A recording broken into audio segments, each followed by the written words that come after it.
Arg, ahoy, mateys, and welcome back to another episode of Pittsburgh Pirates Out of the Park Baseball 25. And we are at the All-Star break. So we have a lot of interesting things going on in this video that'll be a little bit different than what we normally do. First up, we have the Home Run Derby coming up, called the Home Run Challenge in this game. We also have the All-Star game. I don't think I'm going to play the All-Star game. We'll just sim it and look at the box score. But given that this is the All-Star break, I'm going to take a little time to kind of mix things up a bit with our team. We'll see how the futures game does. I'm not 100% sure if you can even see the futures game in Out of the Park Baseball. I looked before this video just really quickly and couldn't find anything. So if you do know if the futures game is something you can watch and or play, let me know in the comments. In the meantime, though, the first thing I want to do is some in-organization house cleaning, and I'm going to do that by checking out our front office here. I think it's time to demote Skenes. He hasn't been great at the pro level, and I want to give him a chance to just get his development underneath him a little bit. So we are going to send him down to AAA. Not the end of the world. And if we go down to AAA, my plan here was to call up Mike Burrows, but he is actually, if you check it out here, he is injured for the next 4 to 5 weeks. So he was my next guy in line, but since he's down, I'm just going to call Bailey Falter back up and give him one final chance as we reach the trade deadline, and maybe he'll be able to do something. I was debating a little bit here, and I think Priester's an option, Max Meyer's an option. I'm almost kind of leaning to Priester to give him a bit of a chance, but I think it makes more sense to have Falter get called up here. So we'll go ahead and promote him to Pittsburgh. And then I actually wanted to, I was debating calling one of these guys up. I think I'm just going to keep it as is, though, since Skenes is getting called down. So let's go ahead and ask our bench coach for our pitching staff, see where he throws guys. I guess he's got Bailey Falter in there at long relief, and he's added Luis Ortiz to the rotation. That's fine for right now, because I think the long term is we're probably going to lose Mitch Keller, and we will probably lose Eric Lauer too. I do want to change the follow-up option on him, though, so I don't know if I've gone over this yet in the video, but if you check out strategy, you can do individual player strategies and choose if you're going to have a do like a follow-up and have a reliever start a game when you have specific starting pitchers. But for our man Eric Lauer, I think it defaults to use as a follower, and we're not going to do that. I don't like that for him as a pitcher. I think he's got fine stamina. I don't think it's necessarily beneficial. The only way it would be beneficial if he started with like a righty, but our bullpen seems to be lefty heavy right now. So, and we have a lot of starters in our bullpen too. Gonzalez should be a starter. Falter should be a starter. Perez should be a starter. Ortiz, who was in our bullpen, should be a starter. So we have some flexibility there. But I think we're good there. Another thing that I wanted to take a look at as we get closer to the trade deadline, I was kind of navigating the waters and seeing what options I have available to us. And I actually jumped a screen here. So I was looking at the standings. I'd prefer to send someone to the American League to get him out of our division. But I'm not opposed to trading in the National League. Sorry, I said division and not league. I would just prefer to not trade to Milwaukee or St. Louis, especially if we're trading someone who's going to be a long-term player. As far as, Mitch Keller or Rowdy Tellez, who I think are our two big trade targets right now, I wouldn't be necessarily opposed to sending either of them to one of these 3 teams, but probably more like 2 teams. The Cubs are pretty far behind. I don't think they're going to be buyers. But I'm targeting kind of the Red Sox, the Mariners, the Twins. I think these teams right here are a sweet spot for sending someone and getting someone back. So I did a little pre-video scouting here, and I think the teams that are going to be most willing to be trade partners for us are going to be Minnesota and Seattle. And a couple nice things about the trade interface here. You can see who's buying, who's selling. Rangers, Dodgers, and Braves trying to build a dynasty, so they're interested in short-term and long-term success. Whereas a team like the Twins are more interested in winning immediately because they're one of those more fringy teams. And a team like Philadelphia, which is interesting because they have the top wild card. Oakland, they're going to be sellers. They're not looking to add guys that can immediately help. I don't know how great the AI is with trading as far as matching those demands, but as far as sports simulators that aren't a soccer simulator, since I've never played one of those, this is probably as good as you're going to get with stuff like that. So it's not perfect, but it's as good as I've seen in a sports sim. A lot of other sports sims, it's very easy to manipulate trading. So I try as hard as possible not to do that. And even in this game, I cranked the trading difficulty up a little bit so that it wouldn't behoove me to kind of abuse the system. But it is something you can do if that's the kind of player you want to be. As far as other resources available to you, the one thing that I really like about the trade interface here is it gives you a quick breakdown of what teams' needs are based on their prospect depth and their starting depth right now. So you can see if we were trading to Minnesota, they're more interested in getting a catcher, first base, second base, left fielder. That's where their weak spots are. And if we were going to send them prospects, you can see where their prospects are over here too. I believe the pipeline for this is blue is the best rating, then it could go green, then yellow, then red. Correct me if I'm wrong on that, but I'm almost 100% positive that's right. So as you can see here, Minnesota isn't a great trading partner. Our two main guys we want would be a first baseman or a starting pitcher, but they're okay at starting pitcher, not so great at first base, but maybe something we can do. But as far as what they have to offer, I think these kind of prospects here are a sweet spot. I was looking at Emmanuel Rodriguez. I think he's a strong candidate on MLB.com. He's ranked as the 10th best outfield prospect coming into this year. I think those are the kind of guys that we're looking at, guys that aren't going to be necessarily organization changers, but guys with strong ceilings and people that we're willing to take a chance on, that we don't have to give up a lot of assets to get. As far as like Mitch Keller or Rowdy Tellez go, we're not carrying them forward anyway, so you might as well take a chance on someone who's a little bit fringier.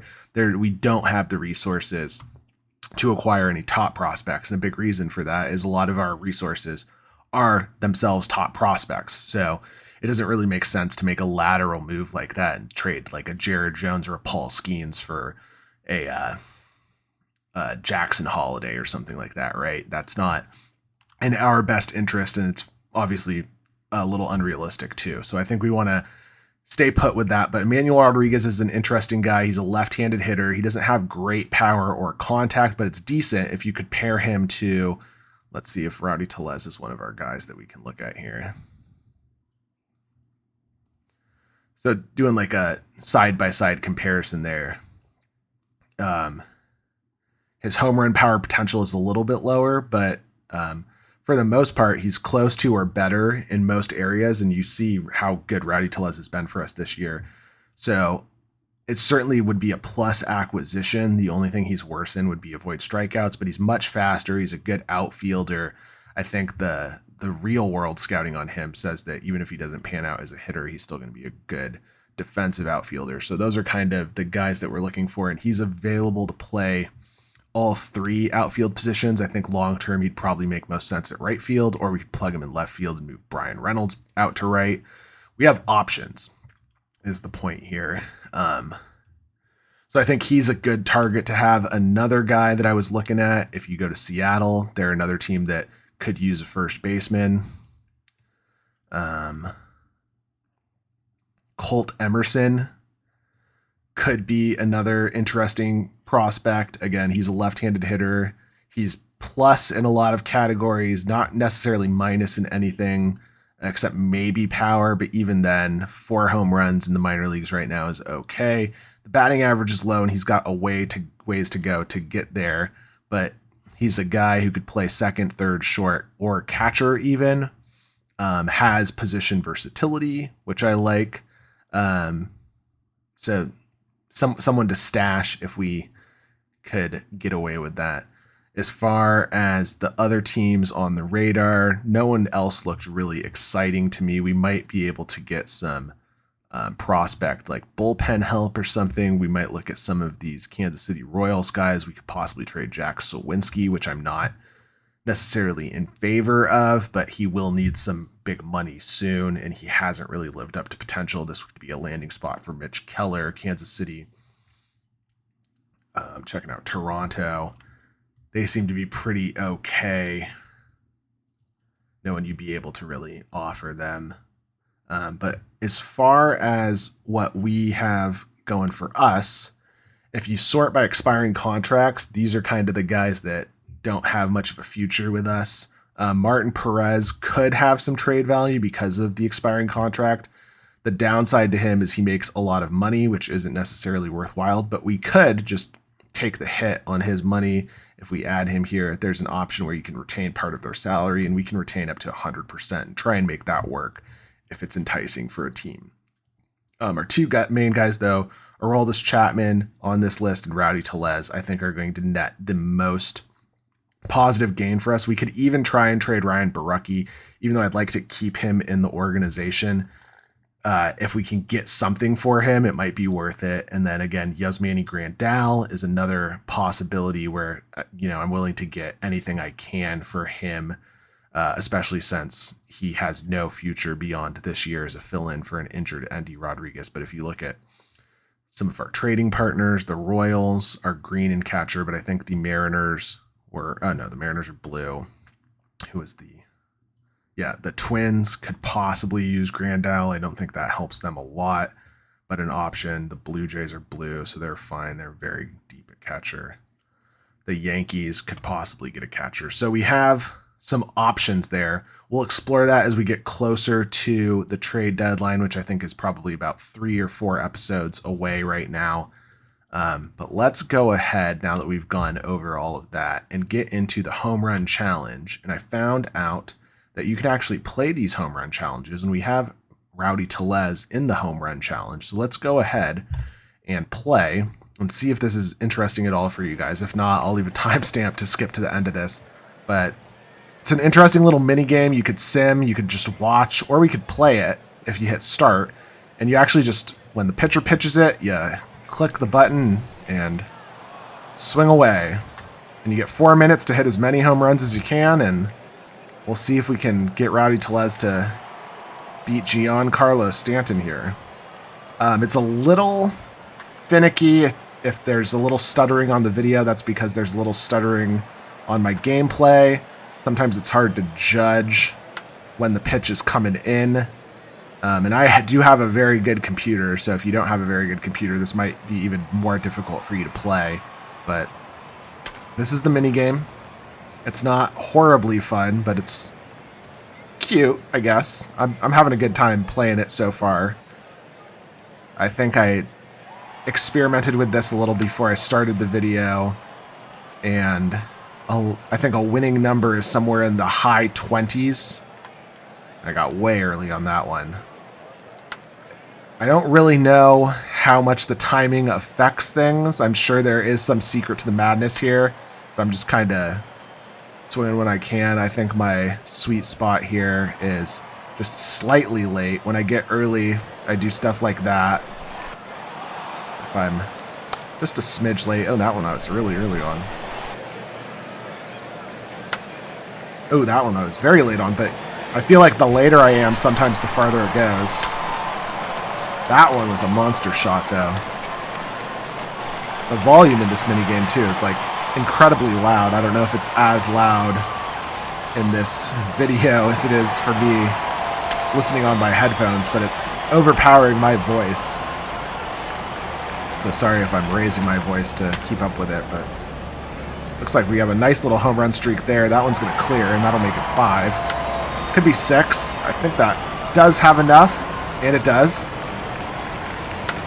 That seems to be my sweet spot right there. People in this section hate me because I keep missing them.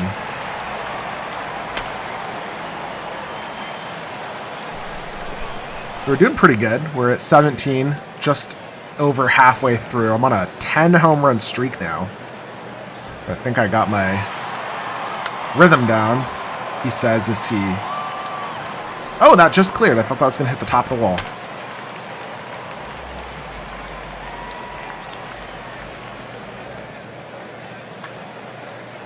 Rowdy Tellez is on one right now. That's 13 in a row. Make it out 14 in a row. I think we could get to 30 if we keep this streak going.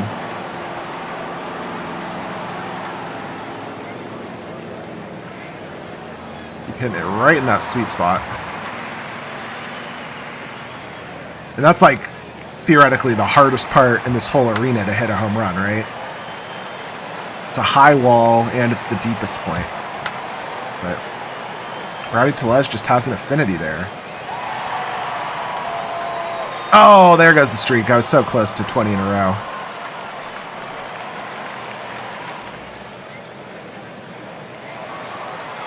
I think if I get 30, I'm definitely safe advancing, but I don't want to jinx myself by saying that out loud, which I just did, so let's cross our fingers here. What a surprise Rowdy Tellez has been for us this season. Let's see if we can get to 33 here with the last pitch. Am I going to get one more? No. Pretty good, though. Oh, did that not even count? All right, so 32. Matt Olson. Go ahead and sim these guys. Olson got 19. Seager got 17, so 32 seems very healthy. Stan is the guy we're going head-to-head against, and he gets 17, so that's a easy win for us. Pete Alonso gets to 21. Bad Vlad Jr. to 23, so he'll advance. And then Austin Riley, 19. Teoscar Hernandez, 20. Ooh, a one home run victory for Hernandez. So Olson here, 20. Let's see if... So we got to beat 20. Let's see if we can do it. Oh. We got some interesting graphical issues going on here. Whoa, what is happening? All right, there we go. We got our groove back again.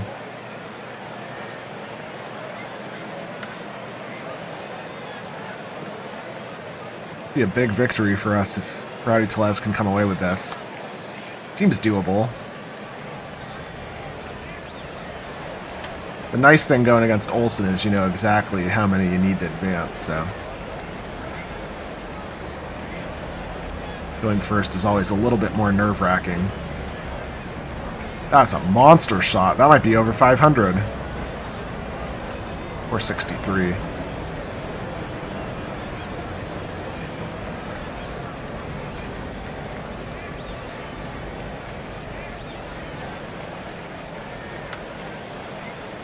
I have gone to a home run derby live, as I've said in earlier events. I'm from the San Francisco Bay Area, so I saw the home run derby when it came to formerly Pac Bell Park, then AT&T Park, now Oracle Park.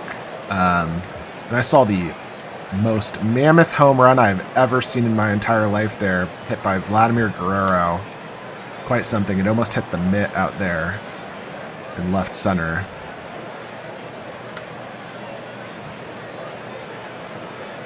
And if I haven't said it before, Bad Vlad Sr. is in my top 3 favorite players ever. So I had quite a fun experience watching him mash home runs. I highly recommend, if you have the opportunity, if it ever comes to your town, to go to an All-Star Weekend. All-Star Weekend for Major League Baseball is probably as fun of a sporting experience as you can get in all 4 major sports. I have not gone to the hockey All-Star weekend, so I can't officially say. But the baseball one was a lot of fun. Got to see Justin Upton and Joey Votto in that Futures game that weekend. A good time. And so I think we got this. We only have to hit one more home run, and that's going to be it. So we got it. Let's see who we're going to face in the final round. My money would be on Bad Vlad Jr.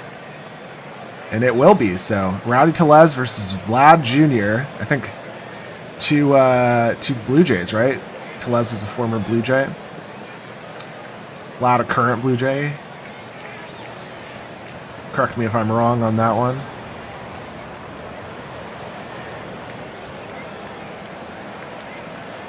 But I think if we get in that mid to high 20s, it should be safe to win here.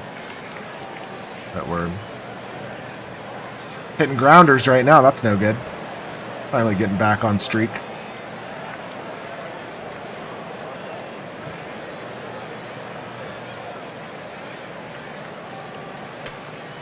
Not only are we trying to win for the Pittsburgh Pirates here, we're trying to win for the National League, and we're trying to win for the country of the United States of America, as Vladimir Guerrero is the sole representative for Canada.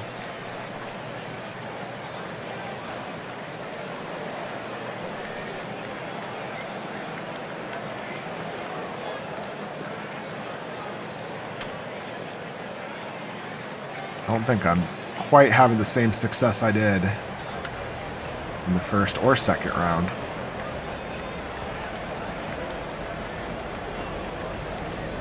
And again, I don't know what specifically I'm doing that makes the balls hit a home run. I'm just kind of timing my mouse click and hoping for the best. I think that one's going to come up a little short. It does.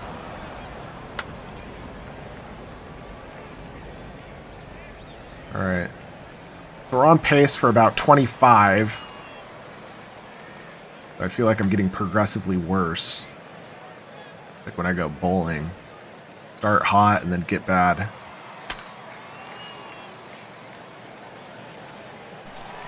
So we just reached the halfway point. I think that puts me on pace for 26, which would be a victory in any round so far. I don't think anyone's hit higher than 21, except for me.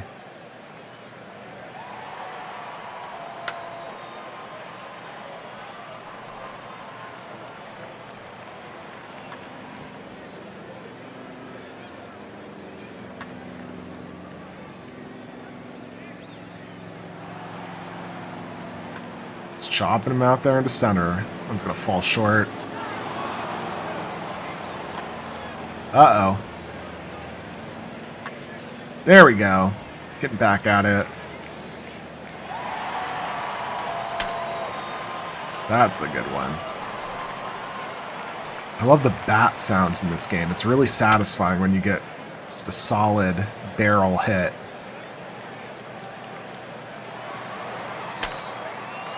Sounds just like it does in real life. Nothing more satisfying in all of sports.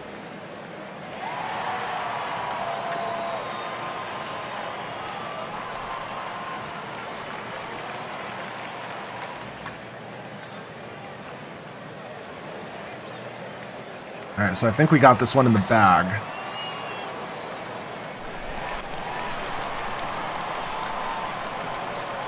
.30 seconds left. That's number 25.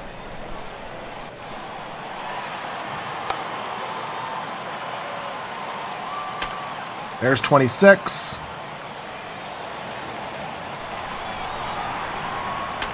And 27.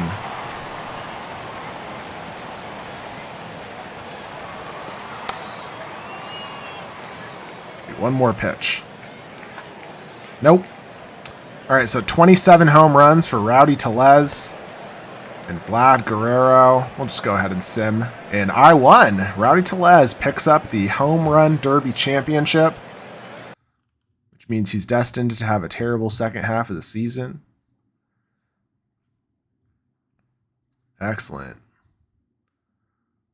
He'll sleep good tonight. I will too. So we'll go ahead and finish today. Check out Jack Caglione has added to the organization, as well as Fran Oschel. So great news there. We're still waiting on William Schmidt and Pierce George. Schmidt might be a little concerning just because of the hard signability, but I don't think we'll have any issues with Pierce George, especially since he is a college player. The issue with the high school guys is they can always just reject and go back to college, or not go back, but go to college. That's why they always want a little bit higher signing bonuses usually. Leverage that into getting a higher pick. If he's a third rounder now, he could always become a first rounder later and make more money. So go ahead and finish the day, and then we'll look at the box score of the All-Star game, which I just realized I think if I simulate it, I cannot look at the box score, but we'll double check here. We'll go to league schedule, scores, go back a day. Here we go. I could watch the replay if I wanted to. Looks like the National League, our side came out on top with a 4-3 victory. Did any of our guys get in here and do anything? Does not look like it. Yeah, so not a single one of our hitters, out of our two hitters, got into the game. David Bednar did come in and get a hold in the, it looks like, 8th inning. So at least we got some fun action there. Gave up no runs. So there you go. The All-Star game. Maybe next year I will actually play it if there is interest in that. Ronald Acuna Jr., unquestionably the player of the game, went 1 for 2. Looks like with a 3-run homer. So, and that was in the top of the 4th. There you go, against Craig Kimbrell. So let's go ahead and get, we have a, all right, Yasmani Grandal wants to be in the starting lineup, so we're going to go ahead and put him to on the block, and I'm actually going to do that for the rest of my on the block guys, which were, I believe, pitching. We have Mitch Keller. We'll throw him to on the block. Hopefully that doesn't make him upset, and then I will put Rowdy Tellez again. Actually, I'll wait on him just because I don't want to upset the gods there. Aroldis Chapman will be on the block. Trade options, and then I'll leave Baraki alone right now, but we might, as we get closer, put him on the block. We're back from the All-Star break, and I think I do want to go back to the top of my rotation, so I'll start with Mitch Keller here. He should be 100% going into this. He is 100% rested. Our first game will be against Ranger Suarez. I'd rather face a righty, but the one righty I'm going to get in this series is going to be Aaron Nola, who's probably on paper going to be their best pitcher. Seems beatable here. Maybe I'll go with it. We'll get Brubaker a start here. Go ahead and finish today. Marco Gonzalez is going to be out for 6 weeks, so that's not great. We'll put him on the 15-day IL for right now. Gives us an opportunity to call someone up. I'll go ahead and look at our AAA team, see if there is anyone worth calling up. Cam Aldred could be an option. Brady Feigl could be an option. Franzua, I don't, oh yeah, he's pitched a decent amount and has a 1.87 ERA. Maybe that's someone worth giving a look at the pro level. Honeywell Jr. is another guy too that theoretically should be at the pro level here. I might actually just make it him. We need he seems to make the most sense, and we do need some right-handed arms as opposed to Feigl or Aldred. So I'll go ahead, even though he hasn't necessarily played to earn it. We'll call up. If I can figure out what the heck I'm doing here. Promote to Pittsburgh. There we go. And then one last thing I wanted to do, one bit of house cleaning. If we go to our organization, we have some players DFA, I believe. Oh, I guess not.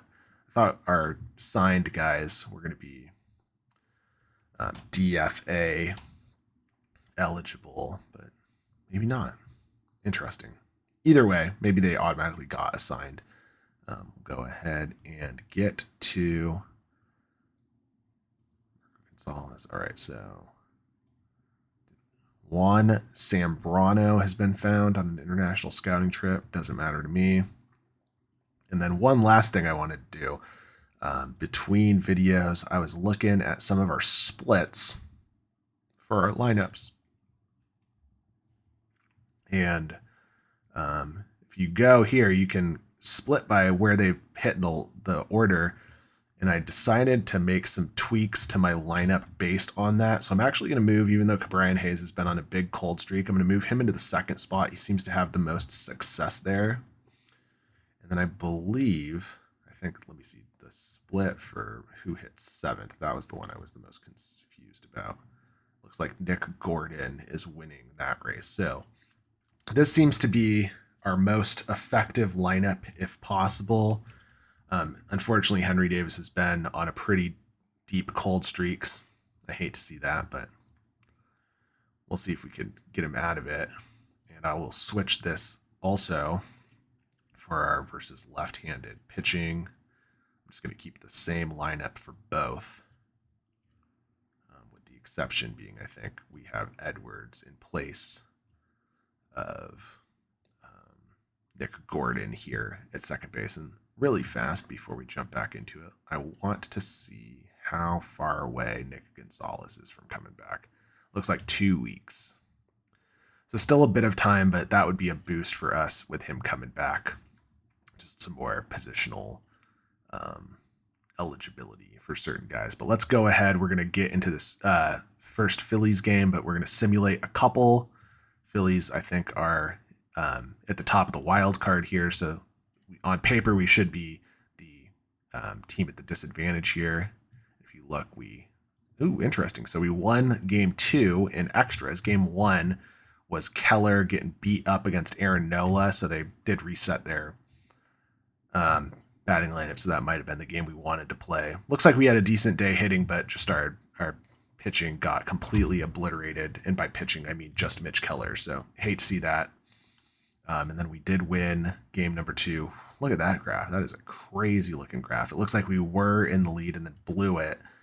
It wasn't a blown save by David Bednar, though. And this is just a disaster of pitching performance. But at least we had a good deep bullpen. So Martin Perez does pick up the victory late in the game. Bednar did give up a run, but his ERA is still sub 2. So all good things there. We'll go ahead and finish that day and get into game number 3 here. This will be Brubaker versus Colby Allard, and slight advantage to him. It looks like on paper, Philly much better in the Battle of Pennsylvania, but we'll go ahead and play this game and see if we can pull off the series victory.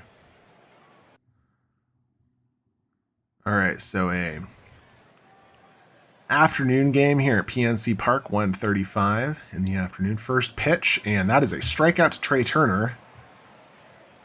Excellent start for JT Brubaker. He's having a good year. He could be another trade possibility too. I'd like to keep him long term, but he probably has decent trade value. The one tough thing about trading in this game is it's hard to kind of know what everyone's trade value is, as he ends up walking Brandon Marsh into scoring position. Castellanos, that's going to be probably a 2 RBI double. So just as good as things started for JT Brubaker with the strikeout to Trey Turner. He immediately gives up 2 runs. Kyle Schwarber up next. I think I'm going to intentionally walk him. And I'm actually going to play the infield in here. Actually, I'll play the corners in. Real Muto. Full count. Walks him. Hate to see that.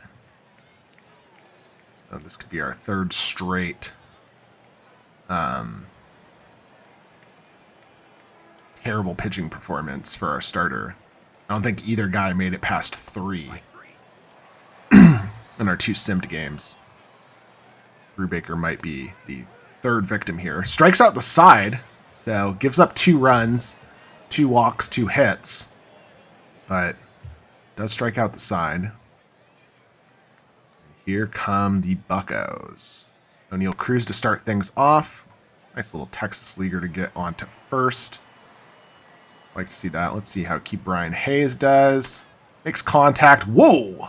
Excellent play by Stott at second, but Brian Hayes beats it out, and we have runners at first and second now. Comes Brian Reynolds, and on the first pitch, makes contact, grounds over to third.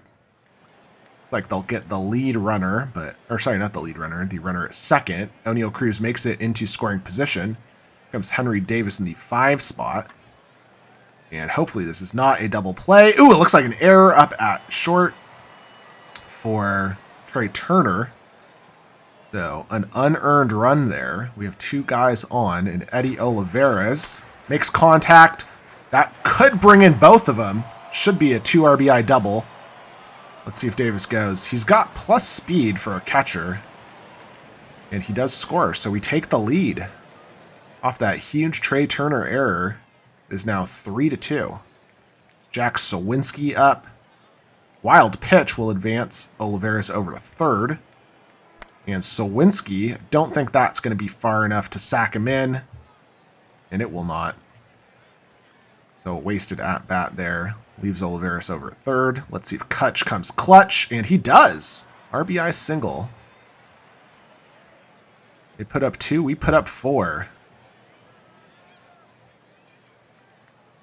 Connor Joe up. Hitting in place of Rowdy Tellez today. I think just got a routine maintenance day off. I mean, he did win the home run derby after all. So, 4 runs on 4 hits. Now let's see if Brubaker can settle down a little. We might want to get one of our left-handed relievers going. Unfortunately, they are all very tired. Falter's pitched in back-to-back games. We do have the option, if I really wanted to go with Lauer here. I think I'm going to.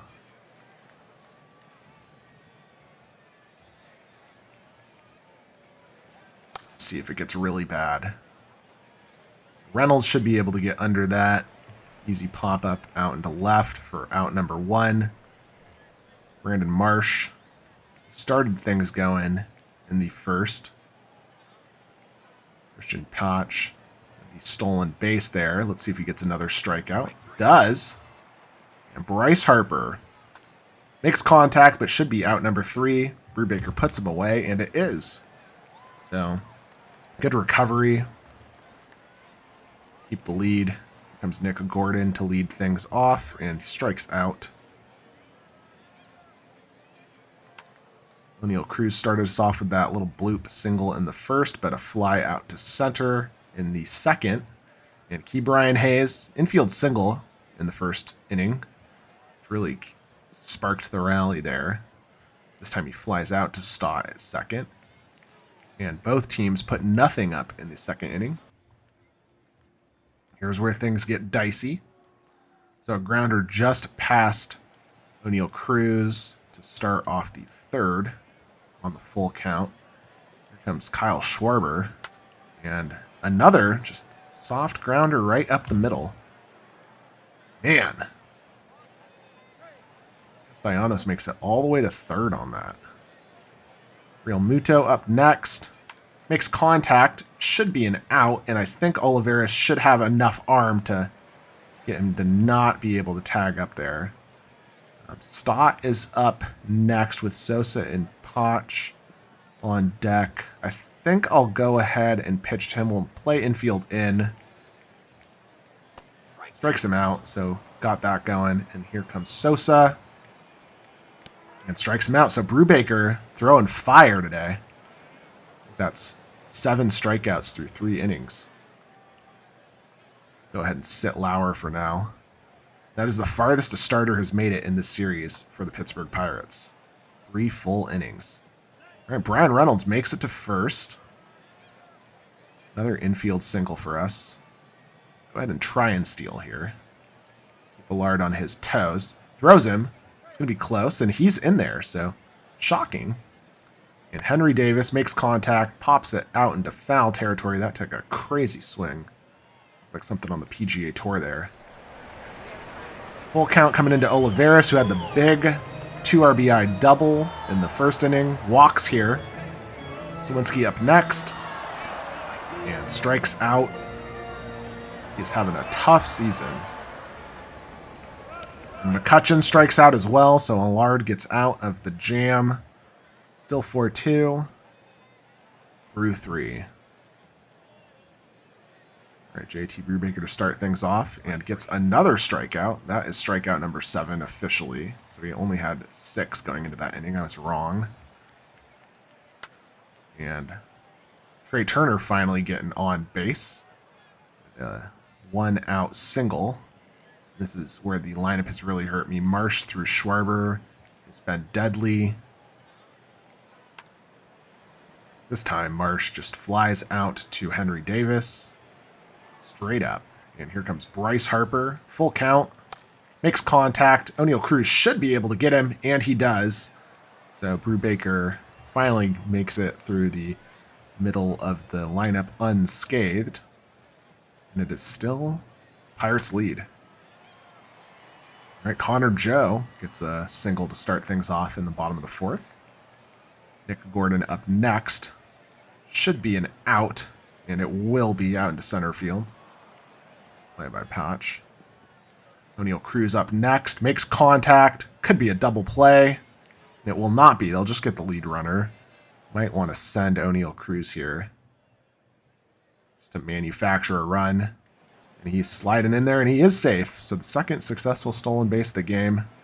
And Key Brian Hayes. Looks like that's going to fall in. Should be a double.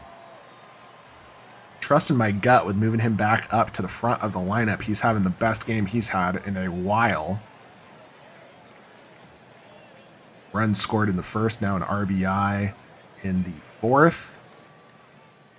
Which is up 3 runs now. Ryan Reynolds strikes out looking. But we do add the run, so not terrible. Coming in here, I think we'll get Majensky going, and then I might go to Lauer. We'll see. I think Chapman might be able to get through that big string of lefties there, but we'll see how far Brubaker can go. He's running out of steam here, that's for sure. Excellent play in center field for Suwinski. Robs what was probably a double there for Castellanos. Schwarber up next. Always afraid that he's going to hit a home run, but instead just a fly out to Jack Suwinski. So Suwinski getting his steps in out in center.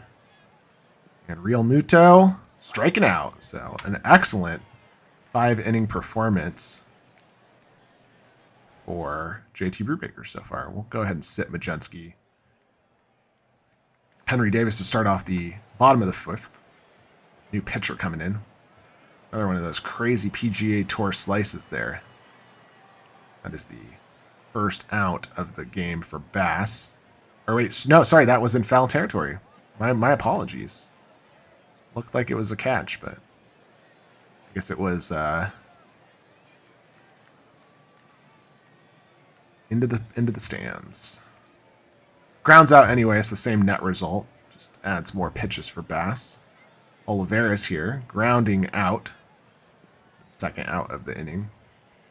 And Jack Suwinski getting to face a righty for the first time today. Let's see if it does anything for him. Nope. Another strikeout for Suwinski.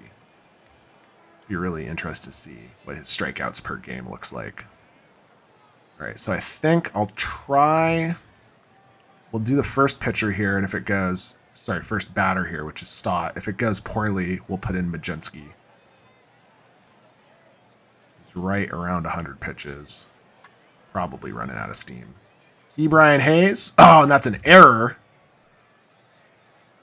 Which will send Stott up to second, so both teams benefiting from errors.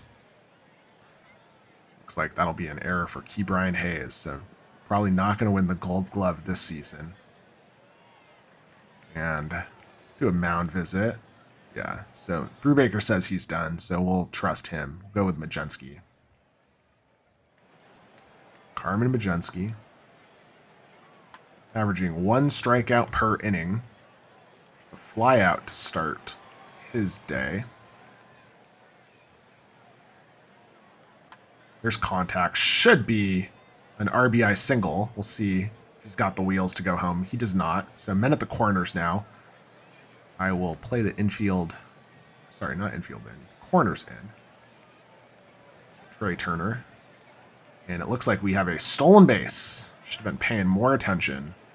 So I don't need to worry about the corners in. I'm actually going to play the infield in. See if we can get the play at the plate. So walks him. And now we're going to get Chapman going. So visit mound. Majinski says he's fine. Let's see if we can get Brandon Marsh out. He does. Strikes him out. That's what you need. Here comes Bryce Harper. Going to be a tough play out and left. Looks like a ground rule double. First time I've seen that in the game. So that'll save a run, at least. I thought that was going to be a lot scarier than it actually ended up being for us. So they do plate 2 there. So the lead is now just 1. We'll see if we can get Castellanos out. Suwinski playing it, but it is going to fall in. That should bring in 2 and give the Phillies the lead. And it does. Here comes Schwarber. 3-1 count, and that is a home run. So things going as bad as they could in the 6th inning here. Phillies plate 6. We are now down 3. Give Majinski one more chance, and that 2 through 5 hitters have just been a nightmare for us today, and that was where they really did their damage. So Chapman will probably come in to pitch the next inning. Tough outing for Majinski. McCutcheon looks at strike 3 to start the bottom of the 6th. Gotta get something going here. Bass has been good so far in relief. We weren't able to press Allard as much as we would have hoped for. Gordon grounding out to second. And again, it was that error that Brian Hayes had that really set everything up there. Let's see how many of those runs were earned. Baker. Yeah, so looks like none of those 6 runs were earned because of the error. So a game of errors in this one. Look at Chapman. So he's ready. Just have him go one more batter. Strikes him out. Mound. Rather not throw another pitch, so guess we'll go with Chapman. Hopefully Chapman can get us 2 innings here. This could go really poorly. He does not have a full tank. I think he was around 70%. Try and make quick work of these guys. Out number 2. Looked like a scary throw by Henry Davis, but he did get him. Luckily, the back half of this lineup has not been good for Philly. It's just that 2 through 5 hitters who have destroyed us. All right. So Matt Bush is in now. O'Neill Cruz 0-2 count. Probably going to be a strikeout. And it is. Brian Hayes up next. Makes contact. That's going to fall in. So another hit for Hayes. That's 2 singles and a double for him. Go ahead and steal. Oh! Threw over to first. Good play. All right, Brian Reynolds makes contact. Going to go right to Stott. Gets the lead runner, but Reynolds makes it over to first. And now we really got to push the issue here. So he does not go. Take a pitch. Right down the middle. Strike 1. Swing away. Gonna fall in. And Reynolds make it to third. He will. So men at the corners. Big at bat here for Eddie Olivares. That was Henry Davis. I'm thinking Olivares is batting fifth in this game for some reason. Olivares has probably been our best hitter of the day, so he'll probably strike out here. He does. Sigh. We had a big opportunity there. I probably should have pinch hit Rowdy Tellez in that situation. But, oh well. You live and you learn. Strikes out Turner to start the inning. Brandon Marsh up next. He will strike out. How much does Chapman have left in the tank? Probably a couple more batters. Let's see if he can strike out the side here against Bryce Harper. Nope. That makes it past Joe. Unfortunately, now he will have to go up against Castellanos. It's a dangerous righty. Makes contact out into center. Suwinski dives and grabs it. Excellent play by the center fielder. Spares us any more damage, but we are still down 3. Let's see if Suwinski can do anything. Hitting. He's struck out twice today. Make that 3. And here comes Andrew McCutcheon, who's had a decent job today. Making contact there. Should be a double into the gap. That old man go. So Kutch in there. Playing for something. I have kind of thought about maybe trading him to a contender just to give him a shot, but I really would like to see him finish his career as a Pirate. Connor Joe grounding out to second. Does not advance McCutcheon, but it doesn't really matter. And here comes Gordon facing Soto, so lefty on lefty here. Gordon makes contact, should bring in Kutch. Gordon makes it into second. Oh, like he might have gone to third, but thought better of it. I thought that looked like they might have caught him in the base paths there. Dangerous play. All right, so Soto against Cruz here now. We've cut 1 off the lead, but Cruz will ground out, and it will only be 1. It'll be a save situation for the Phillies in the bottom of the 9th here, unless we do really bad pitching here. All right. I guess our next healthiest pitcher is going to be Holderman, so I will give Chapman 1 more at batter against Schwarber. He really killed us the last time he came up with that 2-run homer. Strikes out this time, and we'll visit the mound. Chapman says, "Get me out of here," so we will. Here comes Holderman. Facing the righty Real Muto.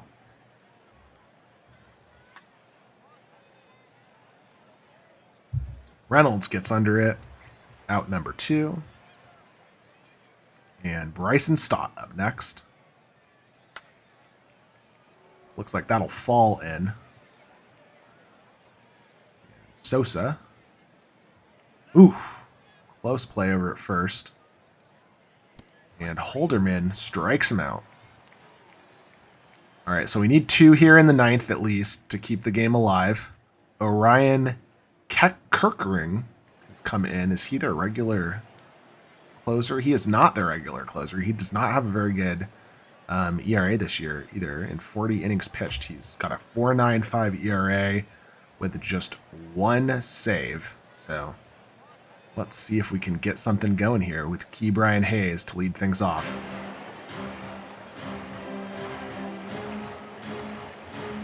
One for 3 in save opportunities. Key Brian Hayes, that could be a home run, and it... Oh, just off the top of the wall. Let's see if he goes in there for a triple. Sliding in, so a lead-off triple breathes life to the Pittsburgh Pirates. Brian Reynolds up next. Makes contact, grounds over to first. They'll get the out at first, but we plate the run, and it's a 1-run game now. So they trade the out for the run. Both teams with 12 hits. Henry Davis, big at bat for him. Makes contact, might... No, thought it might come down, but Brandon Marsh gets under it. We're down to our last out here. It's Eddie Olivares against Kirkering. Full count. And he strikes out. Oh. Unfortunate. So it was close there, but the Phillies take the Battle of Pennsylvania by 1 run on the very last pitch. Heartbreaking loss. And it's all that Key Brian Hayes error.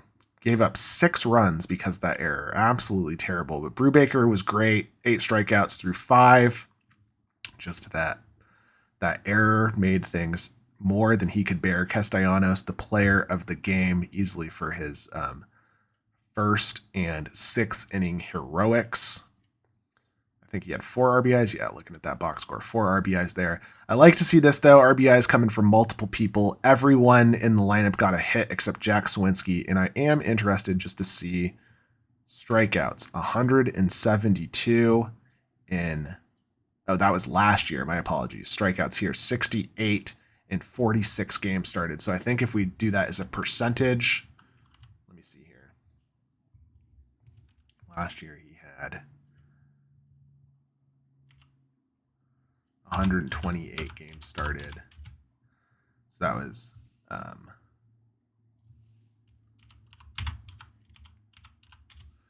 1.34 strikeouts per game this season. 1.47, so even higher. Hate to see that. We'd like to see more walks. But what can you do? We'd like to see more home runs, too. Only 4. He had 26 last season. On paper, he should be. If you look at him, this is the part that I think is really interesting here. We'll go to relief game here. We'll probably end the video on this note since we're pushing an hour here. But if I go look at Jack Suwinski, and then I do compare player, and compare him to our all-star home run champion, Rowdy Tellez.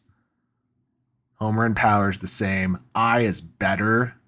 Gap power is better. Contact is the same. So our scouts have their skill set almost identical. If anything, Suwinski has the edge here as far as hitting.